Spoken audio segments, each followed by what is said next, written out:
Democratic Party is a demonic death cult under the power and influence of Satan. To vote for the Democrats is to vote for that is building their platform upon everything God hates. The mutilation of bodies, the annihilation of babies in the womb, and the sexualization of your children. That is their calling card. That is what they want to do. They don't hide that. They have abortion facilities outside of the Democratic Convention. This is who they are. It's the most radical party in our country's history. I don't see how you could be a Christian and vote for a party who promotes everything that God hates.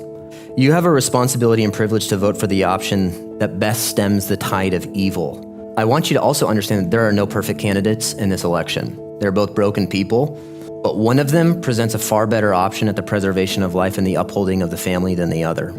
A failure to vote is a failure to express our gratitude to the men and women that have died for our country and given us the freedom that we have today. It's also a failure to obey the calling that we have to uphold the righteousness in our land. You don't have to like the personality, you just vote for the best option between the policies. One of them is far less worse than the other. I think that's obvious. And a vote, just in general, it comes from the Latin word votum, which means to make a choice. You're not voting for a pastor, you're voting for a guy that, as best we have as an option, upholds righteousness in the land. Our hope is not in a political party. Who is in the White House is far less important than who is on the throne in heaven. The advancement of the gospel isn't reliant a single ounce upon who is president. I want you to understand that where Christianity spreads the fastest and the farthest are in the nations that are persecuted the most, not where there's the most religious freedom. The reason our world is crumbling, the reason we're under the judgment of God is because we've turned our back on God. And if you want to see political reform, you need to see a spiritual revival. It's not the other way around. You don't pursue political reform so that there can be a spiritual revival. So when people say things like, we need to get this guy in office and then there will be a spiritual revival in our land, no, there won't be. No, there won't be. That's not the way it works, and that's never been the way it works. We should speak out against the evil of our day, but you should never turn the mission field into your enemy. You can call out the policies, call out the issues. I can speak against the horrors of abortion. Makes God weep. The trans agenda, whatever it may be. I have a heart for those people, and you ought to have a heart for them. And you can get riled up on Twitter, and you can live in your insulated bubble and start looking at them. No, that's why you're here.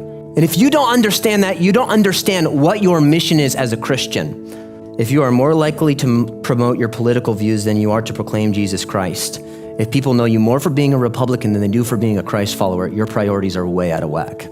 But I want you to understand those truths. You should go vote, and it's not a difficult decision for me. I also want you to know that our hope is not in who's in office. There's ditches on both sides. You have the people that say Jesus 2024. I don't know what that means, because he's been Jesus and he's been king for the last 10,000 years, and he'll be Jesus for the next 10 billion years. I don't know what that means. But then you have pacifists, and then you have people that are putting all their hope in what happens in November. Listen, Stonebridge Bible is going to go on because the church is going to go on, and we're not on defense. The gates of hell will not what? Prevail. We're on offense. Thanks for watching. If you love this video, make sure to give it a thumbs up and leave a comment below. And don't forget to subscribe to our channel for more content. Hit that bell icon so you never miss an update. Thanks for your support, and I'll see you in the next video.